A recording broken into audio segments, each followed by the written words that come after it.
आपण एखाद्या दुकानात जातो आणि दुकानात गेल्यानंतर किंवा एखाद्या मॉलमध्ये गेल्यानंतर अनेक वस्तू तिथं असतात.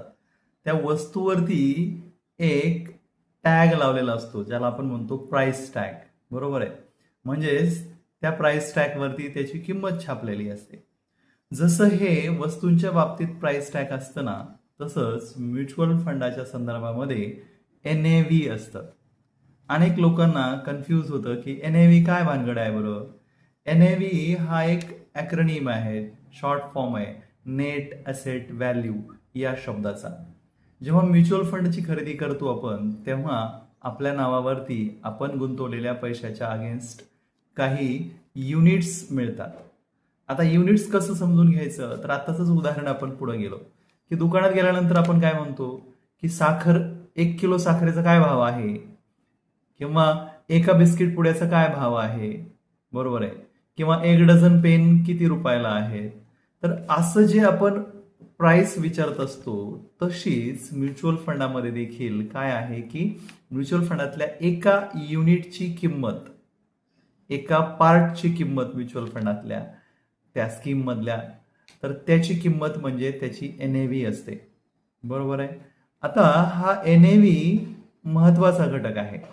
समजा तुमच्याकडे 1,000 रुपये आहेत आणि एखाद्या म्युच्युअल फंडाच्या स्कीमच्या युनिटची किंमत ही 20 रुपये आहे.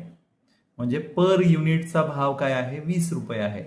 तर 1,000 रुपयाला 20 ने भागितलं तर काय येणार आहे, तर साधारणपणे 50 उत्तर येईल. म्हणजे तुम्हाला 50 युनिट्स त्या ठिकाणी मिळणार आहेत 1,000 रुपयाच्या खरेदीवरती. आणि मग आता हा जो 20 रुपये भाव आहे, तो काही दिवसांनी 22 होईल, 25 होईल. म्हणजे तुमच्या NAV ची किंमत वाढली. म्हणजेच तुम्हाला त्या ठिकाणी म्युच्युअल फंडात जे तुम्ही गुंतवणूक केली त्याच्यावरती तुम्हाला नफा झालेला आहे. म्हणजे मुळातली जी 20 होती तर ती 20 ची 22 झाली असेल, तर पर युनिट तुम्हाला 2 रुपये नफा झाला आहे. तर या पद्धतीने किंमत जी फ्लक्च्युएट होते, वाढते किंवा कमी होते, तर ती रोजचे रोज कॅल्क्युलेट केली जाते, रोजचे रोज काढली जाते आणि प्रकाशित केली जाते. त्यामुळं त्याच्यामध्ये खूप स्पष्टता असते की आपल्या विशिष्ट प्रकारच्या म्युच्युअल फंडातल्या स्कीमचे आजची NAV काय आहे आणि आपण खरेदी केल्यानंतर त्या NAVच्या अगेन्स्ट आपल्याला किती युनिट्स मिळाले. तर असं एकदम सोपं आहे.